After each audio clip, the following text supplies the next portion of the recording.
We are a research-based design firm, 50th year designing sports facilities. This is actually, this month is my 35th year with the company. And the nomenclature of premium spaces within assembly venues really has taken on a life of its own. In fact, in studio, we had a debate recently about what should be called a loge, what should be called a theater box, what should be called, and as you move across the country and the world now, looking at venues, it's different everywhere. You know, a cabana is not gonna fly in Denver, but an observation deck might, right? So it's about knowing your market. And when people are seeking out premium experiences, they're going to do the research to find out what they're getting. So I think that you have an opportunity to explain without it having to be standardized, because you are going to get the major sponsors to things, but you also, there's a move to hyper-local. Some venues have rules about where they source their food, what the distance is.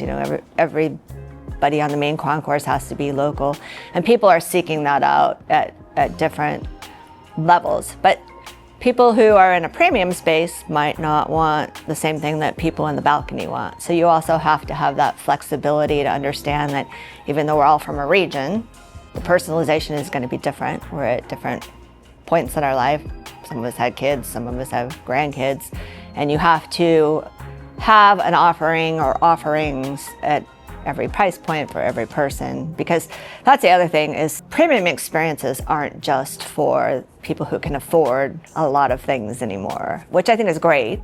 I have 3 20-somethings and they all seek out experiences that, they don't want to just go get a game and sit in a seat. They have lots of other objectives when they're attending something. So when you're working with a client in a building, it is hard to look in the next city, the next state, and compare apples to apples. Teams are spending a lot more time really understanding their market. They're drawing on other things, and for sure, visiting new renovations, new builds, and seeing what's done, what's the next thing. But then they're also bringing it home and saying, will that work in my market? And we've learned that over the years.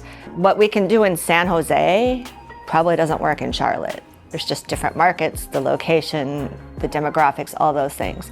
So it is hard to compare apples and apples, but I still think that people are drawing from other new builds and finding, stealing the best nuggets of opportunity. You can have the most beautiful space.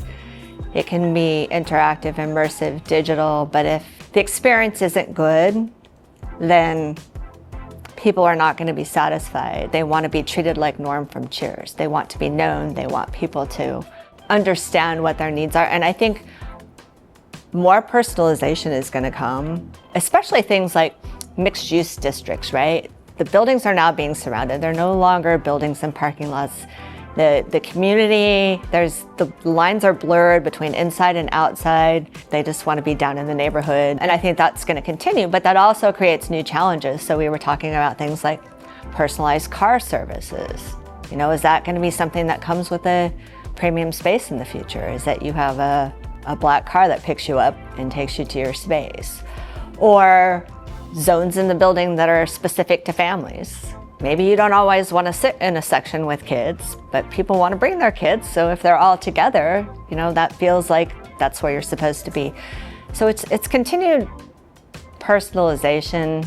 Some of it will be spatial. Some of it will be just how you organize and staff and train to get the best experience for everybody that comes to the building. We're about to finish up the Charlotte Spectrum Center, the Charlotte Hornets renovation. It's a really community-facing organization, and so the community has been waiting for this, and we're really excited to see it. It's a variety of premium spaces, seating, experiential things that they're just trying to create a better experience for, and at a lot of different price points. Like I said, it's a very community-focused organization. So ask me next year and we'll be able to show you pictures.